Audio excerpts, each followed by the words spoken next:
Great morning. Great by the morning. Ayan, salamat po sa Diyos sa isang pagkakataon. Andito po tayo ngayon sa Cayabas, Quezon. Sa nawawalang paraiso.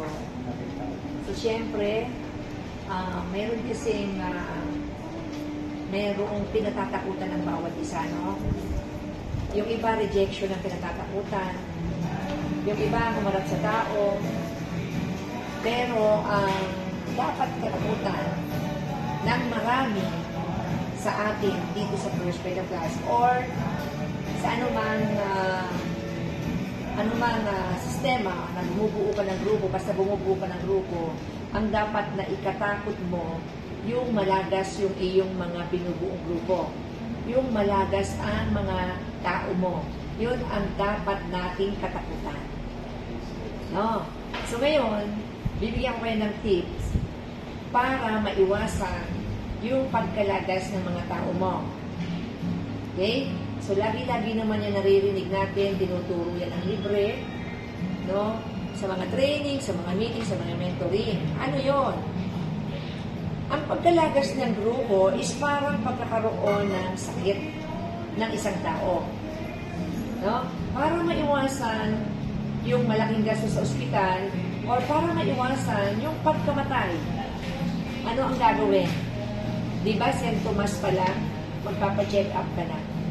Kapag naramdaman mo na yung paulit-ulit, yung sumasakit sa iyo is paulit-ulit, ibig sabihin, kailangan mo na magpa-check up. Saan?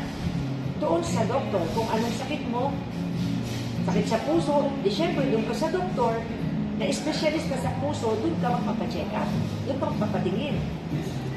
Tama? O dito sa atin, anong concern? Doon sa leader mo, para hindi siya mawala, no, aalamin mo, ano ba ang sakit ng iyong tao? Ano ba ang sakit ng leader mo? No. Halimbawa, hindi siya kumikita. No? So, mga unang araw, unang linggo pa lang, dapat inaalam mo na, dapat alam mo na, bilang ikaw ay pinuno, dapat alam mo na na may sakit yung iyong leader, yung iyong tao. Anong gagawin mo? Ipapadoktor mo na kung sinong apply, sinong mentor ang espesyalista doon sa sakit niya. Malinaw? Halimbawa naman, ang sakit, ang concern ng leader mo is hindi nakakahulog ng kotse. No? Ipa-mentor mo kaagad. No? Sa mga apply, sa mga mentor, dahil sila ang mga tao na nakaranas ng mga ganyang problema. O diba? Kung St. Tomas pa lang ng problema ng mga tao natin, ng mga leaders natin, and nasusolusyon na natin, naaagapan natin, no? Ibig sabihin, walang malalagas na tao. Malinaw? Power, learning? O sa ngayon, yun lamang po, no? Kaagad ay, kaagad? St. Tomas pa lang, ipa-check up muna. Power!